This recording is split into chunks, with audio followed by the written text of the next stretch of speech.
Good morning, dear students. In the previous class, we discussed about the group 1 elements, alkali metals. Today's session, we are going to discuss about the group 2 elements, that is alkali earth metals. So, in that alkali earth metals, there are 6 elements, that is beryllium, magnesium, calcium, strontium, barium and radium.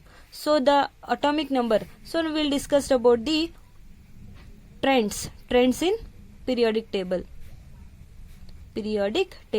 Trends in the periodic table includes the electronic configuration also. Electronic configuration of these elements, that is beryllium, magnesium, calcium, strontium, barium and radium. So here the electronic configuration of beryllium, that is 4, that is 1s2, 2s2. Electronic configuration of magnesium, that is 12, 1s2, 2s2, 2p6, 3s2. The electronic configuration of calcium, the atomic number 20, that is 1s2, 2s2, 2p6, 3s2, 3p6, 4s2. The atomic number of strontium is 38, that is 1s2, 2s2, 2p6, 3s2, 3p6, 3d10, 4s2, 4p6, 4d10, 5s2. And the atomic number of barium is 56. We can write it as xenon. It is having the atomic number 54 and 6s2. And the atomic number of radium is 88. We can write that as radon 86, 7s2. So this is about the electronic configuration of alkaline earth metals. And the second trend in the periodic table is atomic radii and ionic radii. So as compared to the alkali metals, alkaline earth metals are smaller than alkali metals. These are smaller than the alkali metals. So why? Because due to increase in the nuclear charge, increase in the nuclear charge. So when we come to the within the group, what happens within group? So atomic radii increases with increase in the atomic number.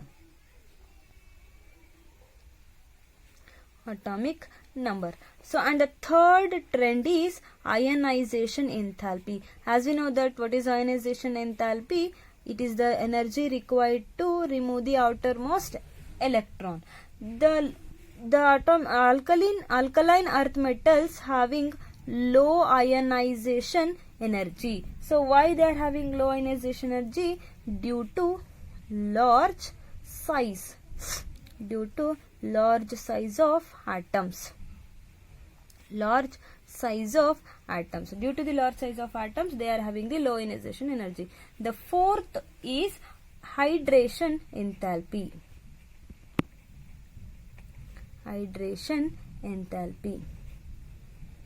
So hydration enthalpy decreases with increase in the ionic size.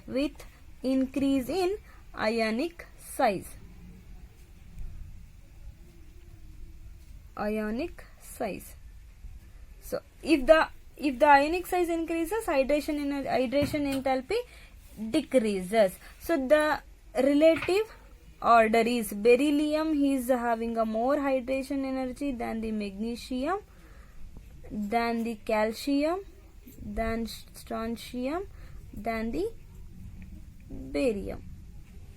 So this is about the hydration enthalpy. Next we'll move on to the physical properties of alkaline metals. Physical properties.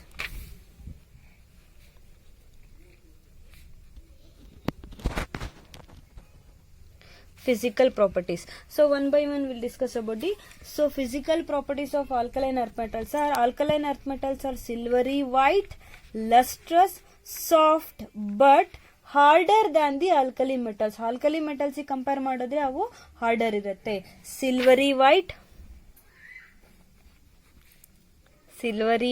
lustrous, soft than soft, and they are harder than the alkali metals.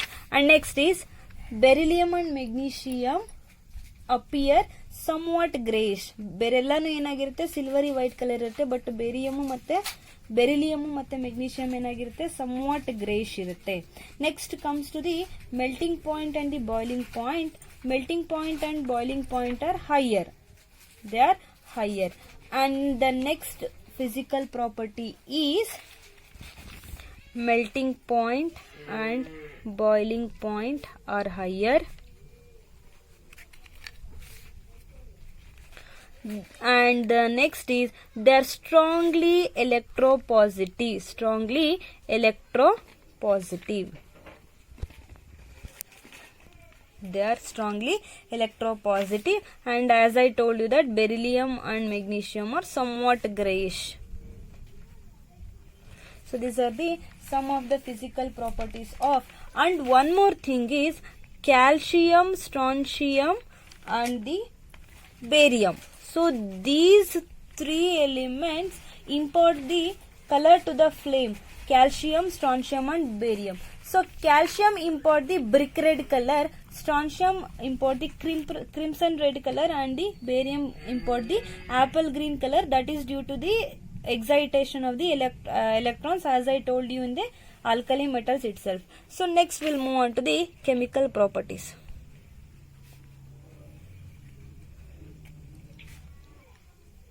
Chemical properties. So the alkaline earth metals are less reactive comparative to alkali metals. Alkali metals are more reactive, but the alkaline earth metals are less reactive. The first chemical property is reactivity towards air and water. Reactivity towards air and water. So beryllium and magnesium are inert to the oxygen and water. So because of that reason they form a oxide.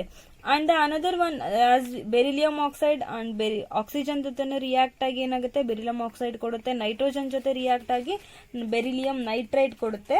So magnesium ಏನಾಗಿರುತ್ತೆ, it is more electropositive when magnesium, so when it burns with the oxygen it gives the magnesium oxide. ನೀವು 10th ಅಲ್ಲಿ ಇದನ್ನ ಓದಿದ್ದೀರಾ. that is 2MgO. that is magnesium ribbon burns with the hair forms a, it burns ಅಂದ್ರೆ powder ಬರುತ್ತೆ ನಮಗೆ, ಆಶ್ ತರ ಬರುತ್ತೆ. ಅದೇನಾಗಿರುತ್ತೆ ಅಂದ್ರೆ ಡ್ಯಾಸ್ಲಿಂಗ್ brilliance ಅಂತ ಬರುತ್ತೆ. ಆ ತರ ಏನಾಗುತ್ತೆ ಬರ್ನ್ ಆಗಿ ನಮಗೆ ಮೆಗ್ನೀಷಿಯಂ ಆಕ್ಸೈಡ್ ಬರುತ್ತೆ. And the next is calcium, strontium and barium, and they are readily attacked by the hair and to form a oxide ಮತ್ತೆ ನೈಟ್ರೈಡ್ ಏನಾಗುತ್ತೆ ಈಸಿಯಾಗಿ ಕೊಡುತ್ತೆ. ಮೆಗ್ನೀಷಿಯಂ ಏನಾಗುತ್ತೆ ಮೆಗ್ನೀಷಿಯಂ ಆಕ್ಸೈಡ್ ನ ಕೊಡುತ್ತೆ. And the second one, that is reactivity towards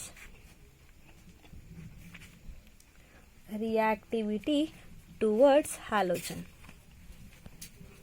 reactivity towards halogen ಅಂದ್ರೆ ಏನಾಗುತ್ತೆ, alkaline earth metal for example ಅದನ್ನ ನಾವು ಎಮ್ ಅಂತ ರೆಪ್ರೆಸೆಂಟ್ ಮಾಡಿದ್ರೆ, alkaline earth metal when it reacts with the oxygen halogen, ಯಾವ್ದಾದ್ರು ಹ್ಯಾಲೋಜನ್, ಕ್ಲೋರಿನೋ, ಫ್ಲೋರಿನೋ, ಬ್ರೋಮಿನೋ ಅಥವಾ ಐಡೋನೋ ಯಾವ್ದೋ ಒಂದು ಜೊತೆ ರಿಯಾಕ್ಟ್ ಆದಾಗ ನಮಗೆ ಏನ್ ಸಿಗುತ್ತೆ ಅಂದ್ರೆ, so it gives the it forms the halides, respective halide ಬರುತ್ತೆ. ಇವಾಗ ಕ್ಯಾಲ್ಸಿಯಂ ಏನಾದ್ರು ಕ್ಲೋರೈಡ್ ಜೊತೆ ರಿಯಾಕ್ಟ್ ಆದ್ರೆ ಕ್ಯಾಲ್ಸಿಯಂ ಕ್ಲೋರೈಡು, ಮೆಗ್ನೀಷಿಯಂ ಕ್ಲೋರೈಡು ಅದೆಲ್ಲ ನಮಗೆ ಬರುತ್ತೆ. So thermal decomposition of ammonium beryllium fluoride in the best route. So ಇವಾಗ ಅದೆಲ್ಲ ಬೇಡ, ಜಸ್ಟ್ ತಗೊಳ್ಳಿ general reaction. When the alkaline metals react with the halide they give the respective halides. Their halides ಏನ್ ಮಾಡುತ್ತೆ, so it will gives the respective halides. So next is the third one, reactivity towards hydrogen.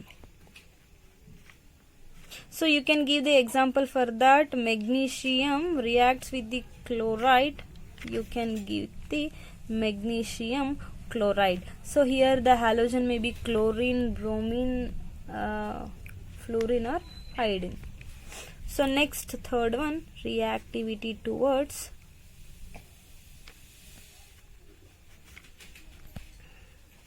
hydrogen. reactivity towards hydrogen. So all the elements except beryllium, berylliumದು size ಕಡಿಮೆ ಇರೋದ್ರಿಂದ ಏನಾಗುತ್ತೆ ಅದನ್ನ usually exceptional case ಅಂತ ತಗೋತೀವಿ. So all the elements except the beryllium they combine with the hydrogen. So ಅಂದ್ರೆ heat ಮಾಡಿದಾಗ ಏನಾಗುತ್ತೆ ನಮಗೆ ದ ರೆಸ್ಪೆಕ್ಟಿವ್ ಹೈಡ್ರೈಡ್ ಸಿಗುತ್ತೆ. ರೆಸ್ಪೆಕ್ಟಿವ್ ಹೈಡ್ರೈಡ್ ಫಾರ್ ಎಕ್ಸಾಂಪಲ್ ಇವಾಗ ಯಾವುದೋ ಒಂದು ಮೆಟಲ್ ಇದೆ ಅಂದ್ರೆ ಅದು ಹೈಡ್ರೋಜನ್ ಜೊತೆ ರಿಯಾಕ್ಟ್ ಆಗಿದೆ ಅಂದ್ರೆ ನಮಗೆ ಮೆಟಲ್ ಹೈಡ್ರೈಡ್ ಸಿಗುತ್ತೆ. ಇದು ಯಾವ್ದಾದ್ರು ಮೆಗ್ನೀಷಿಯಂ ಹೈಡ್ರೈಡ್ ಆಗಿರ್ಬೋದು, ಕ್ಯಾಲ್ಸಿಯಂ ಹೈಡ್ರೈಡ್ ಆಗಿರ್ಬೋದು, ಅಥವಾ ಸ್ಟ್ರಾನ್ಶಿಯಂ ಹೈಡ್ರೈಡ್ ಆಗಿರ್ಬೋದು, ನಮ್ಗೆ ಏನಾಗುತ್ತೆ ಸಿಗುತ್ತೆ.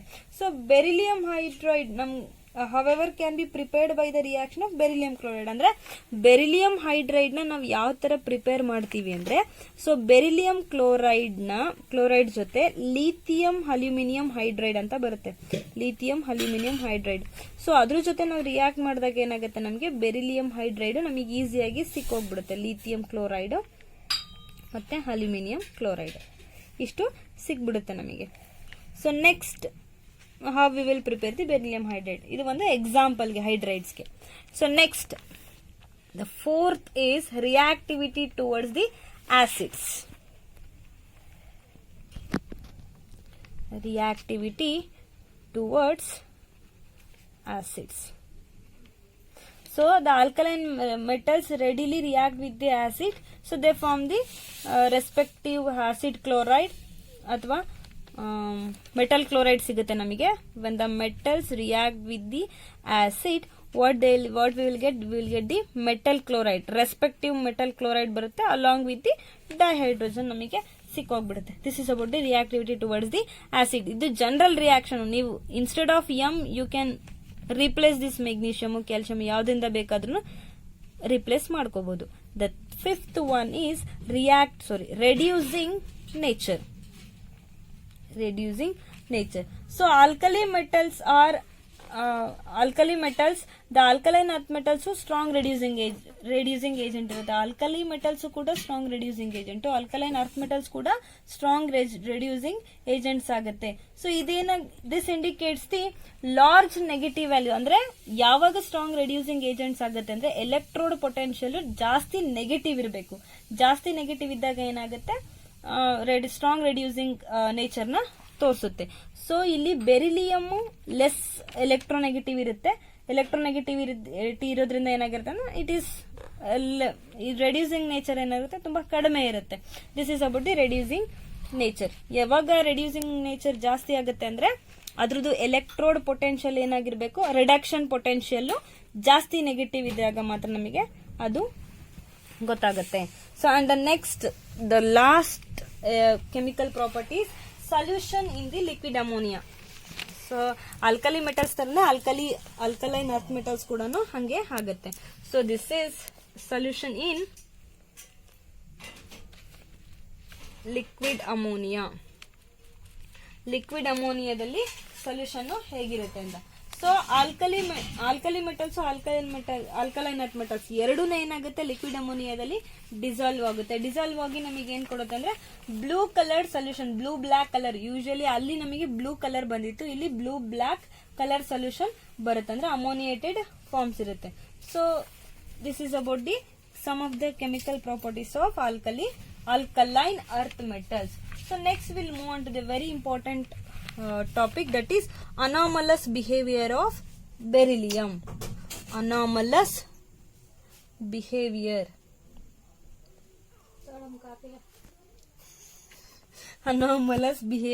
of beryllium. ಸೊ ಅಲ್ಲಿ ನಾವು ಅನಾಮಲಸ್ ಬಿಹೇವಿಯರ್ ಆಫ್ ಲಿಥಿಯಂ ತಗೊಂಡಿದ್ವಿ, ಇಲ್ಲಿ ಅನಾಮಲಸ್ ಬಿಹೇವಿಯರ್ ಆಫ್ ಬೆರಿಲಿಯಂ ತಗೊಂತೀವಿ. ಏನಕ್ಕೆ ಅನಾಮಲಸ್ ಬಿಹೇವಿಯರ್ ಅನ್ನೋದು ನಿಮಗೆ ಗೊತ್ತಾಯ್ತಲ್ವಾ? ಅಂದ್ರೆ ಸೈಜ್ ತುಂಬಾ ಕಡಿಮೆ ಇರೋದ್ರಿಂದ ಏನಾಗುತ್ತೆ ಅನಾಮಲಸ್ ಬಿಹೇವಿಯರ್ ನ ತೋರಿಸುತ್ತೆ. ಸೊ ದೇರ್ ಆರ್ ಇಲ್ಲಿ 3 ಇದೆ anomalous behaviours.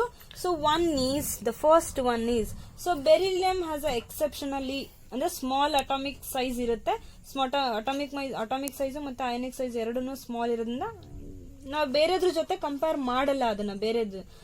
Because the high ionisation enthalpy ಮತ್ತೆ ಸ್ಮಾಲ್ ಸೈಜ್ ಅಂದ್ರೆ ಅಯನೈಸೇಷನ್ ಎಂಥಾಲ್ಪಿ ಜಾಸ್ತಿ ಬೇಕಾಗುತ್ತೆ. ಚಿಕ್ಕದಿರೋದ್ರಿಂದ ಏನಾಗುತ್ತೆ ಅದನ್ನ ಎಲೆಕ್ಟ್ರಾನ್ ರಿಮೂವ್ ಮಾಡೋದು ತುಂಬಾ ಕಷ್ಟ ಆಗುತ್ತೆ. ಅಂದ್ರೆ ಅಯನೈಸೇಷನ್ ಎಂಥಾಲ್ಪಿ ಜಾಸ್ತಿ ಬೇಕಾಗುತ್ತೆ. So this is the one of the ಅಂದ್ರೆ ಅಟಾಮಿಕ್ ಸೈಜ್ ಏನಾಗಿರುತ್ತೆ ಅದ್ರದ್ದು ಅಟಾಮಿಕ್ ಸೈಜ್ ಅಯಾನಿಕ್ ಸೈಜ್ ಎರಡೂ ಕಡಿಮೆ ಇರುತ್ತೆ. ಸೊ ಈಸಿಲಿ ಹೈಡ್ರೋಲೈಸ್ಡ್ ತುಂಬಾ ಈಸಿಯಾಗಿ ಹೈಡ್ರಲೈಸ್ ಆಗುತ್ತೆ. And the second anomalous behaviour is it does not exhibit the coordination number. Beryllium does not exhibit coordination number more than 4. 4ಕ್ಕಿಂತ ಜಾಸ್ತಿ ಏನಾಗಲ್ಲ, ಅದು ಎಕ್ಸಿಬಿಟ್ ಮಾಡಲ್ಲ ಕೋಆರ್ಡಿನೇಷನ್ ನಂಬರ್ ನ. ಏನಕ್ಕೆ ಅಂದ್ರೆ ಅದ್ರದ್ದು ವೆಲೆನ್ಸಿ ಎಷ್ಟಿರುತ್ತೆ, ವೆಲೆನ್ಸ್ ಶೆಲ್ ಅಲ್ಲಿ 4 ಆರ್ಬಿಟ್ ಅಂದ್ರೆ only 4 orbitals are there. Because of that reason it does not show a more than 4. 6 ಎಲ್ಲ ಅದನ್ನ 6 ಆತರ ಎಲ್ಲ ತೋರಿಸೋದಿಲ್ಲ ಇದು. So remaining members of the group ಏನಾಗುತ್ತೆ, ಡಿ ಆರ್ಬಿಟಲ್ಸ್ ಜೊತೆ ಡಿ ಆರ್ಬಿಟಲ್ಸ್ ನ ಯೂಸ್ ಮಾಡಿಕೊಂಡು ಶೋ ಮಾಡುತ್ತೆ ಕೋಆರ್ಡಿನೇಷನ್ ನಂಬರ್ ನ. And the next is the oxide and hydroxide of beryllium unlike the hydroxides of other elements. So ಬೇರೆದಕ್ಕೆ they are ಆಂಪಟರಿಕ್ in nature, ಬೇರೆವೆಲ್ಲ, but ಇದು ಆಂಪಟರಿಕ್ in nature ಇರೋದಿಲ್ಲ. So this are the 3 anomalous behaviors of beryllium. So next, very important, diagonal relationship between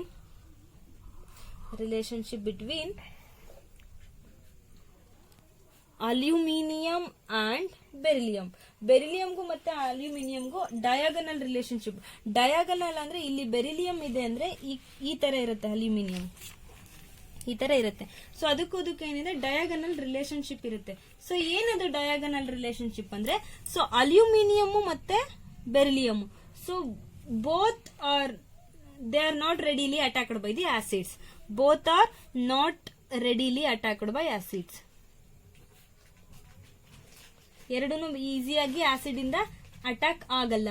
ಏನಕ್ಕಾಗಲ್ಲ ಅಂದ್ರೆ, because the presence of oxide, ಅಂದ್ರೆ ಅದ್ರ ಮೇಲೆ ಏನಾಗಿರುತ್ತೆ, oxide layer form ಆಗಿರುತ್ತೆ. ಅದೇ ರೀಸನ್ ಗೆ ಬೇಗ ಆಸಿಡ್ ಇಂದ ಅಟ್ಯಾಕ್ ಆಗಲ್ಲ. ನೆಕ್ಸ್ಟ್ ಈಸ್ ಬೆರಿಲಿಯಂ ಆಕ್ಸೈಡ್ ಮತ್ತೆ beryllium hydroxide. So beryllium hydroxide dissolves in excess of alkali. ಅಂದ್ರೆ ಆಲ್ಕಲಿ ಅಂದ್ರೆ ಬೇಸ್ ಜೊತೆ ಏನಾಗುತ್ತೆ, ಬೇಗ ರಿಯಾಕ್ಟ್ ಆಗ್ಬಿಟ್ಟು ಏನಾಗುತ್ತೆ, ನಮಗೆ ಒಂದು ಬೆರಿಲಿಯಂ ಹೈಡ್ರಾಕ್ಸೈಡ್ ಅಯೋನ್ ನ ಫಾರ್ಮ್ ಮಾಡುತ್ತೆ. ಸೊ ಅಲ್ಯೂಮಿನಿಯಂ ಅದೇ ತರನೇ ಏನಾಗುತ್ತೆ, ಅಲ್ಯೂಮಿನಿಯಂ ಸೇಮ್ ಅಲ್ಯೂಮಿನಿಯಂ ಹೈಡ್ರಾಕ್ಸೈಡ್ ಅಯನ್ನ ಫಾರ್ಮ್ ಮಾಡುತ್ತೆ. ಬೆರಿಲಿಯಂ ಮತ್ತೆ ಅಲ್ಯೂಮಿನಿಯಂ ಎರಡೂ ಏನಾಗುತ್ತೆ, ಹೈಡ್ರಾಕ್ಸೈಡ್ ಅಯನ್ನ ಫಾರ್ಮ್ ಮಾಡುತ್ತೆ, ಅಂದ್ರೆ ಎಕ್ಸೆಸ್ ಆಫ್ ಆಲ್ಕಲಿ ಜೊತೆ ಫಾರ್ಮ್ ಆಗಿ. ದ ಥರ್ಡ್ ಡಯಾಗನಲ್ ರಿಲೇಶನ್ಶಿಪ್ ಅಂದ್ರೆ the chlorides of both beryllium ಮತ್ತೆ beryllium chloride and aluminium chloride. So ಅಂದ್ರೆ ಬ್ರಿಡ್ಜ್ ತರ ಫಾರ್ಮ್ ಆಗಿರುತ್ತೆ, ಅವೆರಡೂನು ಏನಾಗಿರುತ್ತೆ, ಬ್ರಿಡ್ಜ್ ತರ ಫಾರ್ಮ್ ಆಗಿರುತ್ತೆ. So they are soluble in the solvents. Bridge ತರ ಫಾರ್ಮ್ ಆದ್ರೂ ಕೂಡ ಸಾಲ್ವೆಂಟ್ಸ್ ಅಲ್ಲಿ ಏನಾಗುತ್ತೆ, soluble. And they are strong Lewis acids ನಿಮಗೆ ಈಕ್ವಿಲಿಬ್ರಿಯಂ ಅಲ್ಲಿ ಗೊತ್ತಾಗುತ್ತೆ. Strong Lewis acids and they are used as a usually aluminium chloride ನ the best Friedel Crafts catalyst ಆಗಿ ಯೂಸ್ ಮಾಡ್ಕೋತಾರೆ. ಎಲ್ಲಾ ಫ್ರೀಡಲ್ ಕ್ರಾಫ್ಟ್ ರಿಯಾಕ್ಷನ್ ಅಲ್ಲೂ ಕೂಡ ಇದೇನೆ ಕೆಟಲಿಸ್ಟ್ ಆಗಿ ಯೂಸ್ ಆಗುತ್ತೆ. Last diagonal relationship is beryllium and aluminium ions have a strong tendency to form a complexes. So ಯಾವ್ದಾದ್ರೂ ಒಂದು ಕಾಂಪ್ಲೆಕ್ಸ್ ನ ಫಾರ್ಮ್ ಮಾಡ್ಬೇಕಂದ್ರೆ ಬೆರಿಲಿಯಂ ಮತ್ತೆ ಅಲ್ಯೂಮಿನಿಯಂ ಏನಾಗುತ್ತೆ, ಕಾಂಪ್ಲೆಕ್ಸ್ ನ ಈಸಿಯಾಗಿ ಫಾರ್ಮ್ ಮಾಡುತ್ತೆ. ದಟ್ ಈಸ್ BF2 ಮೈನಸ್ ಆಗಿರ್ಬೋದು ಅಥವಾ ಅಲ್ಯೂಮಿನಿಯಂ F6(2)3 ಆಗಿರ್ಬೋದು. ಈಸಿಯಾಗಿ ಏನ್ ಆಗುತ್ತೆ, ಕಾಂಪ್ಲೆಕ್ಸ್ ನ ಫಾರ್ಮ್ ಮಾಡುತ್ತೆ. They can easily form the complexes. This is about the diagonal relationship between the aluminum and the beryllium. And the next is important compounds of calcium. Calcium ಅಲ್ಲಿ important compounds ಬರುತ್ತೆ, ಗೊತ್ತು. ಕ್ಯಾಲ್ಸಿಯಂದು atomic number ಎಷ್ಟು, electronic configuration ಎಷ್ಟು, ಎಲ್ಲಾನು ಗೊತ್ತಿರುತ್ತೆ. So calcium oxide, calcium hydroxide, calcium sulphate, calcium carbonate ಮತ್ತೆ cement, ಇವು ಎಷ್ಟೇನ, calcium oxide, calcium hydroxide, calcium carbonate and the cement, and also calcium sulfate. ಇಷ್ಟು ಇಂಪಾರ್ಟೆಂಟ್ ಆಗುತ್ತೆ. ಸೊ ಫಸ್ಟ್ ನೋಡ್ಬಿಡೋಣ, ಕ್ಯಾಲ್ಸಿಯಂ ಆಕ್ಸೈಡ್. ಇದನ್ನ ನಾವೇನಂತ ಕರಿತೀವಿ ಅಂದ್ರೆ ಕ್ವಿಕ್ ಲೈಮ್ ಅಂತ ಕರಿತೀವಿ. ಕ್ವಿಕ್ ಲೈಮ್ ಕ್ಯಾಲ್ಸಿಯಂ ಹೈಆಕ್ಸೈಡ್. ಸೊ ಹೆಂಗ್ ಪ್ರಿಪೇರ್ ಮಾಡ್ತಾರೆ? ಪ್ರಿಪರೇಷನ್ ಕ್ಯಾಲ್ಸಿಯಂ ಅಂದ್ರೆ ಕಮರ್ಷಿಯಲ್ ಸ್ಕೇಲ್ ಆಗಿ ಏನ್ ಮಾಡ್ತಾರೆ ಅಂದ್ರೆ ಪ್ರಿಪರೇಷನ್ ನ ಕ್ಯಾಲ್ಸಿಯಂ ಕಾರ್ಬೋನೇಟ್ ನ ಹೀಟ್ ಮಾಡ್ತಾರೆ. ಏನ್ ಮಾಡ್ತಾರೆ? ಸೊ ದೇ ಹೀಟ್ ಮಾಡಿದಾಗ ಏನಾಗುತ್ತೆ, ಎಷ್ಟಕ್ಕೆ ಹೀಟ್ ಮಾಡ್ತಾರೆ ಅಂದ್ರೆ ಸೊ ಯೂಶಲಿ 1070 to 1270 ಕೆಲ್ವಿನ್ ಅಲ್ಲಿ ಹೀಟ್ ಮಾಡಿದಾಗ ಕ್ಯಾಲ್ಸಿಯಂ ಆಕ್ಸೈಡ್ ಮತ್ತೆ calcium carbonate, calcium carbon dioxide ನಮಗೆ ಫಾರ್ಮ್ ಆಗುತ್ತೆ. ಸೊ ಆಸ್ ಸೂನ್ ಆಸ್ ನಾವೇನ್ ಮಾಡ್ಬೇಕು, ಈ ಕ್ಯಾಲ್ಸಿಯಂ ಕಾರ್ಬನ್ ಡೈಆಕ್ಸೈಡ್ ನ ರಿಮೂವ್ ಮಾಡಬೇಕು. ಸೊ ರಿಮೂವ್ ಮಾಡಿಲ್ಲ ಅಂದ್ರೆ ಮತ್ತೆ ಅಗೇನ್ ಏನಾಗುತ್ತೆ, ಮತ್ತೆ ಪ್ರೊಸೀಡ್ ಆಗುತ್ತೆ ರಿಯಾಕ್ಷನ್ ಅನ್ನೋ ರೀಸನ್ ಏನ್ ಮಾಡ್ತೀವಿ, ಕಾರ್ಬನ್ ಡೈಆಕ್ಸೈಡ್ ನ ಬೇಗ ರಿಮೂವ್ ಮಾಡ್ತೀವಿ. ಸೊ ಪ್ರಾಪರ್ಟೀಸ್ ಅಂತ ಬಂದ್ರೆ ಕ್ಯಾಲ್ಸಿಯಂ ಫಿಸಿಕಲ್ ಪ್ರಾಪರ್ಟೀಸ್ ಅಮಾರ್ಫಸ್ ಇರುತ್ತೆ, ಅಂದ್ರೆ ಪೌಡರ್ ತರ ಇರುತ್ತೆ. ಸೊ ಮೆಲ್ಟಿಂಗ್ ಪಾಯಿಂಟ್ 2870 ಕೆಲ್ವಿನ್ ಇರುತ್ತೆ. ಅಂದ್ರೆ ನೀವೇನಾದ್ರೂ ಅಟ್ಮಾಸ್ಫಿಯರಿಗೆ ಏನಾದ್ರೂ ನೀವು ಇದನ್ನ ಕ್ಯಾಲ್ಸಿಯಂ ಆಕ್ಸೈಡ್ ನ ಏನಾದ್ರೂ ಎಕ್ಸ್ಪೋಸ್ ಮಾಡಿದ್ರೆ ಅಂದ್ರೆ ತುಂಬಾ ಈಸಿಯಾಗಿ ಮಾಯಿಶ್ಚರ್ ನ ಅಬ್ಸರ್ವ್ ಮಾಡ್ಕೊಂಡ್ ಬಿಡುತ್ತೆ. ಮಾಯಿಶ್ಚರ್ ನು ಅಬ್ಸರ್ವ್ ಮಾಡ್ಕೊಳುತ್ತೆ, ಕಾರ್ಬನ್ ಡೈಆಕ್ಸೈಡ್ ನು ಕೂಡ ಅಬ್ಸರ್ವ್ ಮಾಡ್ಕೊಳ್ಳುತ್ತೆ. So this is about the calcium oxide. So uses ಏನ್ ಹಾಗಾದ್ರೆ, what are the uses of calcium oxide? Uses of calcium oxide. So calcium oxide is a primary material for the manufacturing of cement. Manufacturing of cement ಅಲ್ಲಿ use ಮಾಡ್ತೀವಿ. Manufacturing of sodium carbonate from the caustic soda, from sodium carbonate from caustic soda ಅಂದ್ರೆ NaOH, sodium hydroxide. And the third use is it is employed in the purification of A sugar purification ಅಲ್ಲಿ ನಾವು use ಮಾಡ್ತೀವಿ. Calcium oxide ನ purification of sugar ಮತ್ತೆ manufacturing of ಡೈಸ್ಟಫ್ಸ್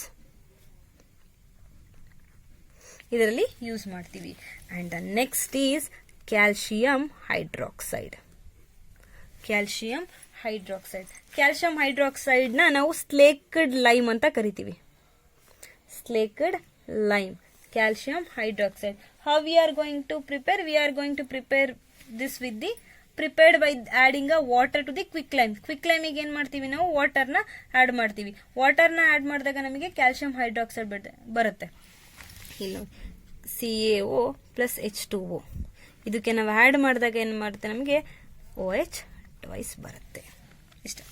so when you add the water to the quick lime will get the calcium hydroxide. Calcium hydroxide ಏನು, it is a white amorphous.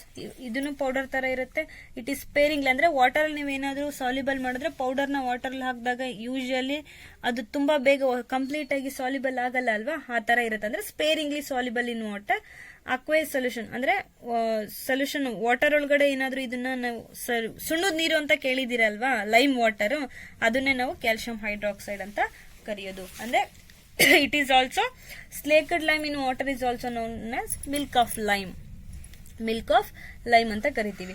So calcium hydroxide ಅಂದ್ರೆ ಇವಾಗ ನೀವೇನಾದ್ರೂ carbon dioxide ನ calcium hydroxide ಅಲ್ಲಿ ಏನಾದ್ರೂ pass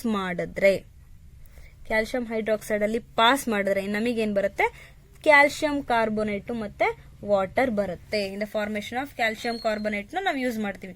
again ಮತ್ತೆ excess of ಏನಾದ್ರೂ ಇದೇ ಕ್ಯಾಲ್ಸಿಯಂ ಕಾರ್ಬೋನೇಟ್ ಗೆ ಇನ್ನೂ ಕ್ಯಾಲ್ಸಿಯಂ ಕಾರ್ಬೋನೇಟ್ ಕಾರ್ಬನ್ ಡೈಆಕ್ಸೈಡ್ ನ ನೀವು ಪಾಸ್ ಮಾಡ್ತಾನೆ ಇದ್ರೆ ನಿಮಗೆ ಏನ್ ಬರುತ್ತೆ ಅಂದ್ರೆ ಕ್ಯಾಲ್ಸಿಯಂ ಹೈಡ್ರೋಜನ್ ಕಾರ್ಬೋನೇಟ್ ಬರುತ್ತೆ ಅಲಾಂಗ್ ವಿತ್ ದಿ ವಾಟರ್. ನೀವು ಇದನ್ನ 10th ಅಲ್ಲಿ ಓದಿದಿರ, ಇಂಪಾರ್ಟೆಂಟ್ ರಿಯಾಕ್ಷನ್ ಇತ್ತು 10th ಅಲ್ಲಿ.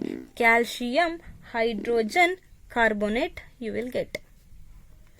So milk of a lime reacts with the chlorine. ಅಂದ್ರೆ ಮಿಲ್ಕ್ ಆಫ್ ಲೈಮ್ ಅಂದ್ರೆ ಕ್ಯಾಲ್ಸಿಯಂ ಹೈಡ್ರಾಕ್ಸೈಡ್ ಏನಾದ್ರೂ ಕ್ಲೋರಿನ್ ಜೊತೆ ರಿಯಾಕ್ಟ್ ಆದ್ರೆ ನಮಗೆ ಏನಾಗುತ್ತೆ, ಬ್ಲೀಚಿಂಗ್ ಪೌಡರ್ ಬರುತ್ತೆ. ಬ್ಲೀಚಿಂಗ್ ಪೌಡರ್ ನಮಗ್ ಸಿಗುತ್ತೆ. ಸೊ ನಿಮಗೆ ಗೊತ್ತು 10th ಅಲ್ಲಿ ನೀವು ಇದನ್ನ ಓದಿರ, ಕ್ಯಾಲ್ಸಿಯಂ ಹೈಡ್ರಾಕ್ಸೈಡ್ ಜೊತೆ ಏನಾದ್ರೂ ರಿಯಾಕ್ಟ್ ಆದ್ರೆ ಅಂದ್ರೆ ಕ್ಲೋರಿನ್ ಜೊತೆ ನಮಗೇನ್ ಸಿಗುತ್ತೆ, ಬ್ಲೀಚಿಂಗ್ ಪೌಡರ್ ಸಿಗುತ್ತೆ.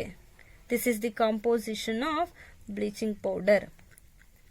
So next comes to the uses of slaked lime. So it is used in the preparation of mortar and the building material ಅಲ್ಲಿ ಯೂಸ್ ಮಾಡ್ತಾರೆ. ಬಿಲ್ಡಿಂಗ್ ಮೆಟೀರಿಯಲ್ ಮತ್ತೆ ಮಾರ್ಟರ್ ಪ್ರಿಪರೇಷನ್ ಅಲ್ಲಿ ಯೂಸ್ ಮಾಡ್ತಾರೆ. And it is also used in the whitewash due to the disinfectant nature. ಅಂದ್ರೆ whitewash ನ ಗೋಡೆಗಳಿಗೆಲ್ಲ ಬಳಿತಾರಲ್ವಾ, so ಆ ತರ ಯೂಸ್ ಮಾಡ್ತಾರೆ. ಅಂದ್ರೆ ಡಿಸ್ಇನ್ಫೆಕ್ಟೆಂಟ್ ಆಗಿ ಯೂಸ್ ಮಾಡ್ತೀವಿ. It is used in the preparation of, it is used in white wash ಅಂದ್ರೆ ಗೋಡೆಗಳಿಗೆಲ್ಲ ಬಳಿತಾರೆ. Next it is used in the glass making. It is used in the glass making, in the tanning industries,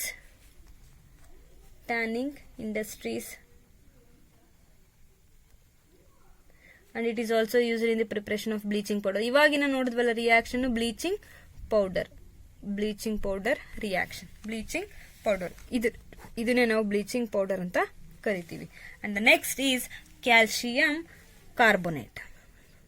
calcium carbonate ಹೆಂಗ್ prepare ಮಾಡ್ತೀವಿ calcium carbonate ಅಂದ್ರೆ ಇಲ್ಲೇ ಮೇಲೆ ನೋಡಿದ್ರಲ್ವಾ, carbon dioxide ನ ಏನ್ ಮಾಡ್ತೀವಿ ನಾವು ಕ್ಯಾಲ್ಸಿಯಂ ಹೈಡ್ರಾಕ್ಸೈಡ್ ಜೊತೆ ಪಾಸ್ ಮಾಡ್ತೀವಿ. ಕ್ಯಾಲ್ಸಿಯಂ ಹೈಡ್ರಾಕ್ಸೈಡ್ಗೆ ಕಾರ್ಬನ್ ಡೈಆಕ್ಸೈಡ್ ನ ಪಾಸ್ ಮಾಡಿದ್ರೆ ನಮಗೆ ಕ್ಯಾಲ್ಸಿಯಂ ಕಾರ್ಬೋನೇಟ್ ಸಿಗ್ಬಿಡುತ್ತೆ. So calcium carbonate occurs in the nature in several form. Limestone ಆಗಿ ಸಿಗುತ್ತೆ ನಮಗೆ, ಚಾಕ್ ಅಲ್ಲಿ ಸಿಗುತ್ತೆ, ಮಾರ್ಬಲ್ ಅಲ್ಲಿ ಸಿಗುತ್ತೆ. ಹೆಂಗೆ ಪ್ರಿಪೇರ್ ಮಾಡ್ತೀವಿ ಅಂದ್ರೆ when we pass the carbon dioxide through the calcium hydroxide we will get the calcium carbonate. So excess of carbon dioxide ಏನಾದ್ರೂ ನಾವು ಬಿಡಬೇಕು, ನಾವು we are not suppose to, we have to avoid this. Excess of carbon dioxide ನ pass ಮಾಡೋದನ್ನ avoid ಮಾಡ್ಬೇಕು. ಯಾಕಂದ್ರೆ ನಮಗೆ ಇಲ್ಲಿ ಕ್ಯಾಲ್ಸಿಯಂ ಹೈಡ್ರೋಜನ್ ಕಾರ್ಬೋನೇಟ್ ಬಂದ್ಬಿಡುತ್ತೆ. ಅದಕ್ಕೆ ಎಷ್ಟು ಬೇಕೋ ಅಷ್ಟನ್ನ ಮಾತ್ರ ನಾವು ಯೂಸ್ ಮಾಡಬೇಕು. ಕ್ಯಾಲ್ಸಿಯಂ ಅಂದ್ರೆ ಕ್ಯಾಲ್ಸಿಯಂ ಕಾರ್ಬೋನೇಟ್ ಯಾವ ತರ ಇರುತ್ತೆ ಅಂದ್ರೆ ವೈಟ್ ಫ್ಲಫಿ ಪೌಡರ್ ತರ ಇರುತ್ತೆ, ಸ್ಮೂತ್ ಇರುತ್ತೆ. And it is almost insoluble in water. Insoluble ಇರಲ್ಲ, ಇದು ಸಾಲ್ಯುಬಲ್ ಆಗಲ್ಲ ವಾಟರ್ ಅಲ್ಲಿ. And when it is heated to 1200 Kelvin it decomposes to evolve. ಇವಾಗ ನೀವೇನಾದ್ರೂ ಕ್ಯಾಲ್ಸಿಯಂ ಕಾರ್ಬೋನೇಟ್ ನ 1200 ಕೆಲ್ವಿನ್ ಅಲ್ಲಿ ಏನಾದ್ರೂ ನೀನ್ ಹೀಟ್ ಮಾಡಿದೆ ಅಂದ್ರೆ ಕ್ಯಾಲ್ಸಿಯಂ ಆಕ್ಸೈಡ್ ಮತ್ತೆ ಅಗೇನ್ ಕಾರ್ಬನ್ ಡೈಆಕ್ಸೈಡ್ ನಿಮಗೆ ಸಿಕ್ಬಿಡುತ್ತೆ. So again it reacts with the dilute acids also. Acids ಜೊತೆನೂ ರಿಯಾಕ್ಟ್ ಆಗಿ ಏನ್ ಬರುತ್ತೆ, ಕಾರ್ಬನ್ ರೆಸ್ಪೆಕ್ಟಿವ್ ಇವಾಗ ಕ್ಲೋರಿನ್ ಜೊತೆ ರಿಯಾಕ್ಟ್ ಆದ್ರೂ, ಸಲ್ಫೇಟ್ ಜೊತೆ ರಿಯಾಕ್ಟ್ ಆದ್ರೂ, ಹೈಡ್ರೋಕ್ಲೋರಿಡ್ ಜೊತೆ ರಿಯಾಕ್ಟ್ ಆದ್ರೆ ಆತರ ಬರ್ತಾ ಹೋಗುತ್ತೆ. ಇವಾಗ so it also reacts with the dilute acids ಜೊತೆನೂ ರಿಯಾಕ್ಟ್ ಆಗುತ್ತೆ. Next will move on to the uses. What are the uses of calcium carbonate? So it is also used as a building material. It is also used as a building material, and it is used in the manufacture of quicklime. And calcium carbonate along with the magnesium carbonate, calcium carbonate ಮತ್ತೆ magnesium carbonate ಏನಾಗಿ use ಮಾಡ್ತಾರೆ ಅಂದ್ರೆ flux ಅಂತ use ಮಾಡ್ತಾರೆ. Flux in the extraction of metals such as iron ಆ ತರ ಎಲ್ಲ use ಮಾಡ್ತಾರೆ. Calcium carbonate is extensively used in the manufacture of paper. High quality paper ಏನಾದ್ರೂ ಬೇಕಿದ್ರೆ ನಮಗೆ ನಾವು ಕ್ಯಾಲ್ಸಿಯಂ ಕಾರ್ಬೋನೇಟ್ ನ ಯೂಸ್ ಮಾಡ್ತೀವಿ. And it is also used as a antacid, ಅಂದ್ರೆ ಮೈಲ್ಡ್ ಆಸಿಡ್ ಆಗಿ ಯೂಸ್ ಮಾಡ್ತೀವಿ.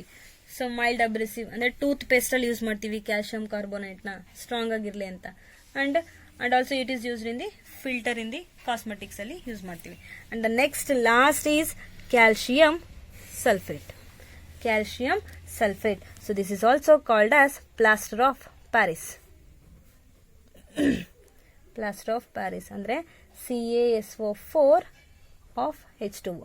ನಿಮಗೆ ಗೊತ್ತು, ನೀವು 10th ಅಲ್ಲಿ ಆಲ್ರೆಡಿ ನೀವು ನೋಡಿ ಏನು ಅಂತ ಹೆಮಿಹೈಡ್ರೇಟೆಡ್ ಅಂತ ಕರಿತೀವಿ. It is a hemihydrated calcium sulphate. So ಹೆಂಗ್ ಸಿಗುತ್ತೆ ಅಂದ್ರೆ ಇದು ಜಿಪ್ಸಮ್ ಇಂದ ಸಿಗುತ್ತೆ ನಮಗೆ. ಜಿಪ್ಸಮ್ ನ ಏನ್ ಮಾಡ್ತೀವಿ ನಾವು, ಸೊ ಜಿಪ್ಸಮ್ ನ ಏನಾದ್ರೂ ಹೀಟ್ ಮಾಡಿದ್ರೆ, when we heat the gypsum at 393 Kelvin usually 2 CaSO4 to H2O.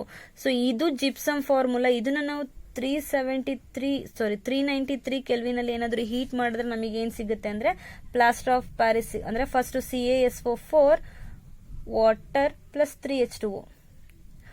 Above 393 kelvin ಏನಾದ್ರೂ ನೀವು ಹೀಟ್ ಮಾಡಿದ್ರೆ ಸೊ ನಮಗಲ್ಲಿ ಡೆಡ್ ಬರ್ಂಟ್ ಅಂತ ಸಿಗುತ್ತೆ. ಅಂದ್ರೆ ನಮಗೆ ಅದು ಪ್ಲಾಸ್ಟರ್ ಆಫ್ ಪ್ಯಾರಿಸ್ ಕರೆಕ್ಟ್ ಆಗಿ ಸಿಗಲ್ಲ. So above 393 Kelvin there is no water of crystallization is left. ಅಂದ್ರೆ ಆನೈಡ್ರಸ್ ಸಿಗುತ್ತೆ ಕ್ಯಾಲ್ಸಿಯಂ ಸಲ್ಫೇಟ್ ನಮಗೆ. ಸೊ ಅದನ್ನ ನಾವೇನಂತ ಕರಿತೀವಿ, ಡೆಡ್ ಬಾಂಡ್ ಪ್ಲಾಸ್ಟರ್ ಅಂತ ಕರಿತೀವಿ. So what are the uses? Actually ಇದ್ರದ್ದು ಯೂಸಸ್ ತುಂಬಾ ಇಂಪಾರ್ಟೆಂಟ್ ಇರುತ್ತೆ. ಪ್ಲಾಸ್ಟರ್ ಆಫ್ ಪ್ಯಾರಿಸ್ ಏನಾದ್ರು ನಿಮಗೆ ಫ್ರಾಕ್ಚರ್ ಏನಾದ್ರು ಆದಾಗ ವೈಟ್ ಕಲರ್ಡ್ ಸಿಮೆಂಟ್ ಹಾಕ್ತಾರಲ್ವಾ ಕೈಗೆ, ಸೊ ಅದನ್ನೇ ನಾವು ಪ್ಲಾಸ್ಟರ್ ಆಫ್ ಪ್ಯಾರಿಸ್ ಅಂತ ಕರಿತೀವಿ. So the use in the building industries ಅಲ್ಲಿ ಯೂಸ್ ಮಾಡ್ತಾರೆ. ಅಂದ್ರೆ ಪಿಒಪಿ ಮಾಡಬೇಕಾದ್ರೆ building industry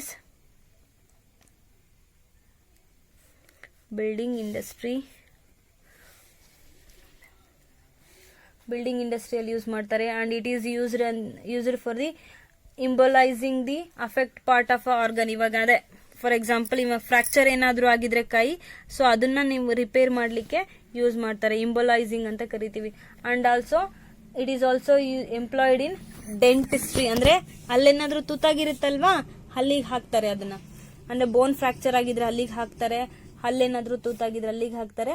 and it is also used for making the caste of statues ನ ದೊಡ್ಡ ದೊಡ್ಡ ಸ್ಟ್ಯಾಚ್ಯೂಸ್ ಮಾಡ್ತಾರಲ್ವಾ, ಅಲ್ಲಿ ಯೂಸ್ ಮಾಡ್ತಾರೆ ಪ್ಲಾಸ್ಟರ್ ಆಫ್ ಪ್ಯಾರಿಸ್. ಇದನ್ನು ಅಷ್ಟೇ ಇಂಪಾರ್ಟೆಂಟ್ ಇರುತ್ತೆ. The last is cement. So ನಿಮಗೆ ಗೊತ್ತು ಸಿಮೆಂಟ್ ಎಷ್ಟು ಯೂಸ್ ಇರುತ್ತೆ ಅಂತೇಳಿ. Cement is an important building material and it is introduced in the England in the year 1894. The cement is a product obtained by the combining material of a rich lime, calcium oxide, silica with the clay irutte ಮತ್ತೆ silica irutte.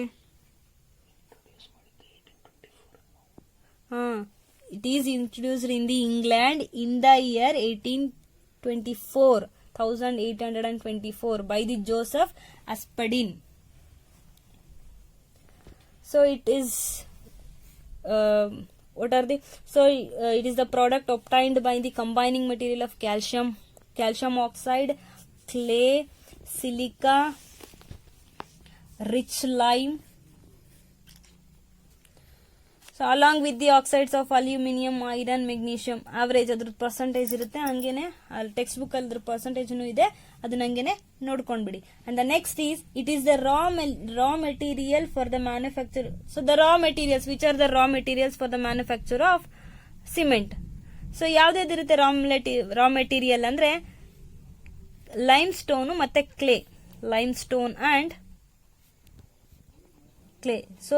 So ಇವೇ main raw materials. When the clay and the limestone are strongly heated together and they fuse and they react to form a cement clinker.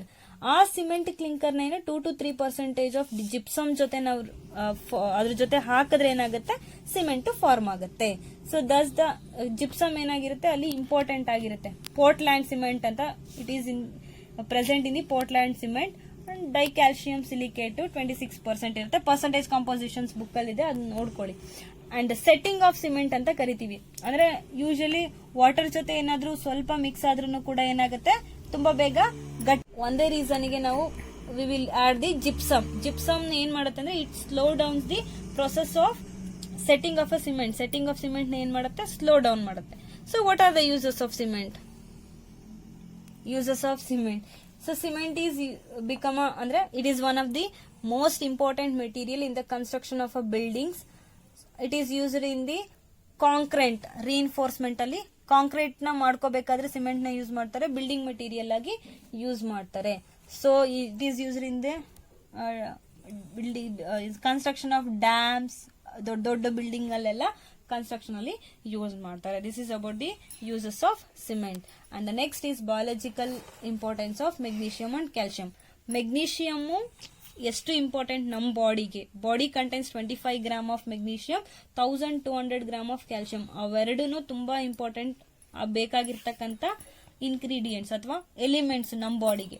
So the daily requirement of A human body has been estimated that 200 to 300 mg ಬೇಕಾಗಿರುತ್ತೆ ಅಷ್ಟು. So next ಅಷ್ಟನ್ನ required ಇರುತ್ತೆ ಬಾಡಿಗೆ. Magnesium ಮತ್ತೆ calcium they are very important elements to be present in the adult body. So this is about the S block elements. This completes the chapter. Thank you.